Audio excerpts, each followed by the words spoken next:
Hola, ¿cómo están? Mi nombre es Blas Torres Yo soy Camilo Romero.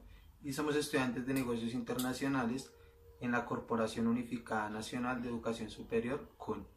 El día de hoy vamos a hablarle acerca del tema de los tigres asiáticos.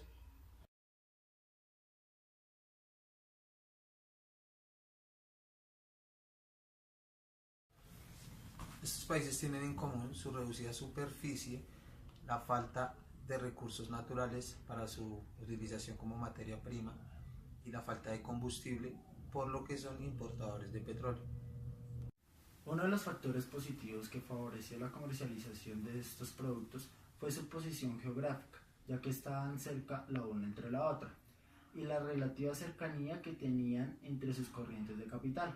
Un ejemplo, todo lo que fueron las fábricas japonesas trasladaron la mayoría de sus empresas a países del sur, para beneficiarse en todo lo que era la contratación más barata, la mano de obra más eficaz y obviamente, como lo mencionamos anteriormente, no habían sindicatos. Es importante destacar no solo el rápido crecimiento económico, sino la mejora del bienestar humano debido a la equidad en la repartición de las ganancias. El aumento del ingreso per cápita poco común contribuyó a la disminución de la pobreza. Un claro ejemplo de esto es Tailandia, que en la década de 1960 presentaba un índice del 59% de su población bajo el umbral de la pobreza, y para la década de 1980 se redujo en una cantidad significativa al 26%. Otro ejemplo muy significativo fue el de Indonesia. En la década de 1970 ellos tenían un índice de por ciento del 58% de su población bajo el umbral de la pobreza. 10 años más tarde este índice se redujo hasta el 17%. Además de mejorar la calidad de vida, muchos factores, los indicadores sociales como el porcentaje al analfabetismo se disminuyó en gran medida. ¿Cuáles fueron las principales causas de este crecimiento económico? Mire, las principales causas de este crecimiento económico fue que muchos países decidieron cambiar su sistema de modelo de rápido crecimiento y basándose solo en las exportaciones. Varios de ellos siguieron el ejemplo de Japón después de que ellos en la Segunda Guerra Mundial decidieron cambiar su política o su constitución política, en el cual ya el emperador no tenía todos los poderes que anteriormente tenía. Para ello, la mayoría de los países dirigieron sus gobiernos hacia políticas como La estabilidad económica, la cual fue muy importante para la inversión privada, y esto logró atraer la llegada de inversión extranjera directa. hay que tener en cuenta que ellos también decidieron proteger sus mercados internos para competir con las exportaciones a nivel internacional. Decidieron refortalecer que lo que ellos vendían en el interior de sus países tuviera un balance o un nivel económico muy bueno para poder así competir a niveles más elevados a niveles internacionales. También hay que tener en cuenta de que ellos otorgaban unos créditos para los procesos y a los tipos de industria que se necesitaban para el desarrollo del país. Un claro ejemplo fue que Japón y Corea, que fueron unos de los más beneficiados con estos créditos otorgados, los distribuían o los direccionaban especialmente a la industria automotriz, a la industria química y a la fabricación naval, que es uno de sus fuertes. Debe tener en cuenta que también ellos se ponían metas de exportación para así poder ayudarse a cumplir los unos entre los otros metas anuales y mensuales en estas cosas. También se crearon organismos de comercialización en las exportaciones. Y ellos también aumentaron su fuerza o su producción laboral. La presencia del Estado en estos países fue muy importante en este proceso, sobre todo para dirigir la transición de la economía a la globalización, para el aumento de las exportaciones y la orientación estratégica a su población para la integración a la economía mundial. Japón fue el primero que comenzó este crecimiento económico. Después de su derrota en la Segunda Guerra Mundial, transformó su industria liviana con una gran utilización de mano de obra en una industria pesada de gran complejidad con alta inversión de capital. Japón llegó y logró convertirse en una de las primeras potencias económicas del mundo mediante la importante participación en el mercado mundial, llegando a competir con las firmas estadounidenses y europeas. Entre sus principales actividades industriales se encuentran la automotriz, la microelectrónica, las comunicaciones, la biotecnología y el desarrollo de tecnologías de robots. Con respecto al resto de los países o los demás tigres asiáticos, Numerosas empresas multinacionales, especialmente como Japón y Estados Unidos, instalaron varias empresas de armado de aparatos electrónicos o electrodomésticos, por lo que las derivaciones de estas industrias ocupan un gran porcentaje entre los primeros lugares de las exportaciones. Estos países siguieron el modelo de desarrollo japonés. En la actualidad enfrentan abultadas deudas externas a la banca internacional contraídas para sustentar su proceso industrializador. Estos créditos fueron adquiridos por esos países en la década de 1990, cuando las tasas de interés eran más reducidas, pero como en la actualidad la tasa de interés ha aumentado, les es difícil cumplir con esos compromisos adquiridos para poder llevar su proceso de industrialización actualmente. Japón también enfrentó o enfrenta unas dificultades financieras, como lo acabo de mencionar, Blas, muy graves, entre otros motivos por la enorme cantidad de créditos incobrables que actualmente Japón no tiene la disponibilidad de poder pagar. Tenemos en cuenta que en este mundo globalizado todo lo que pasa en los países de Asia Oriental obviamente afecta a los mercados mundiales, a un punto de llevar una incertidumbre que es muy difícil analizar y realizar las inversiones. Algunos economistas afirman que es esencial que Japón depure su sistema financiero y vuelva a prestar dinero al sureste asiático. ¿Por qué? Porque todos estos años fueron los préstamos y la liquidez de Japón los que alimentaron el crecimiento de estos países. En 1997 se da una crisis económica en el sudeste asiático. Entre octubre y noviembre de ese mismo año, una abrupta caída de la bolsa en Hong Kong se extendió por otros mercados muy importantes en el mundo, como lo son Londres, Wall Street, Brasil y Argentina. En la bolsa de Buenos Aires, el valor de las acciones cayó hasta en un 20%. Pero esta crisis ya había comenzado en julio del mismo año, cuando el gobierno de Tailandia dispuso una devaluación de su moneda hasta un 18%. También hubo devaluaciones muy agresivas en países importantes como lo eran Filipinas, Singapur y Malasia. La abrupta caída de estas monedas ocurría en países los cuales se habían convertido en modelos de desarrollo y modelos para seguir para muchos economistas. La mayoría de estos países presentaban grandes déficits en sus balanzas de pagos y sus exportaciones caían debido a la revalorización de sus monedas y a la caída de la demanda mundial. Esa crisis que se presentó en el sudeste asiático repercutió en el resto del mundo porque se esperaba una caída de las utilidades de empresas estadounidenses y europeas que recibirían menos dividendo de sus filiales en Asia. Uno de estos ejemplos es la empresa iPhone, la cual está consolidada directamente en Asia y genera sus importaciones a Estados Unidos y al resto del mundo. También otro de los factores que se esperaba era que las exportaciones no fueran tantas, ya que los productos asiáticos iban a ser muchísimo más competitivos. Los efectos que tuvo Argentina se vieron a que resultaba muchísimo más difícil y también obviamente más costoso tratar de financiar la deuda que en ese momento se estimaba que era alrededor de unos 20.000 millones de dólares. Además porque existen varias dificultades, ya que varios países y sobre todo en Brasil se compran menos productos argentinos. La dependencia de estas economías de las exportaciones las subordinan los mercados a donde se exportan. La crisis financiera asiática que ocurrió en el año 1997 se produjo porque los inversores extranjeros retiraron sus fondos de Tailandia.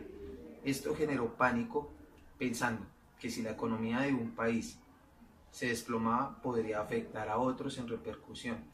Está el caso en un efecto dominó. Y se apresuraron a abandonar la mayoría de los activos asiáticos en unos meses, lo que llevó a que la crisis se extendiera por toda la región asiática. Pero años más tarde los mercados lograron recuperarse y se desvaneció el temor a una larga recesión. Con el despliegue económico de Corea del Sur se comenzó una industria ligera y siguieron la fabricación de autos, artículos electrónicos entre los años o la década de 1970.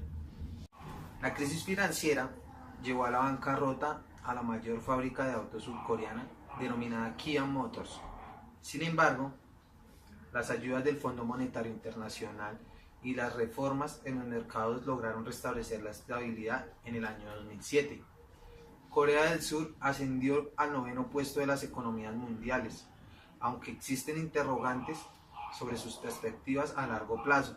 Los expertos creen que son necesarias algunas reformas para asegurar el crecimiento constante y evolutivo como se ha hecho entre las décadas anteriores a la actualidad.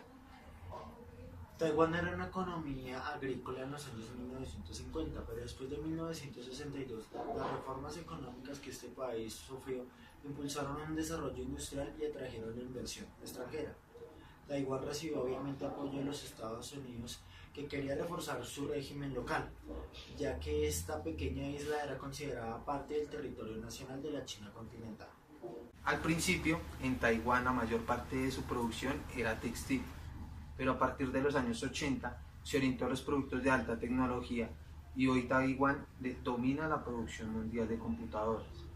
Taiwán, tras de independizarse del Reino Unido en 1965, el gobierno de Singapur adoptó una política orientada a las exportaciones con el fin de fomentar la inversión extranjera.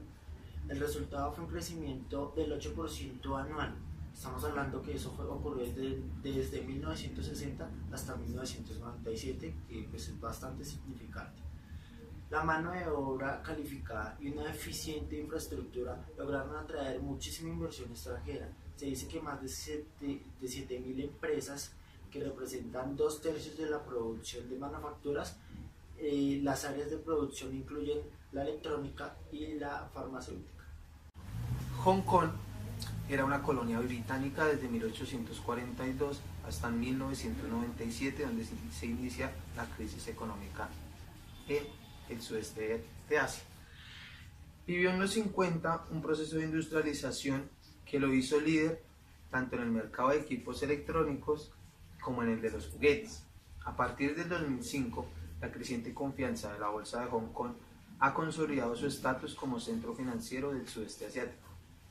También se dice que a finales del siglo XX, no hace mucho, los tigres se acercaban a una categoría de países plenamente desarrollados.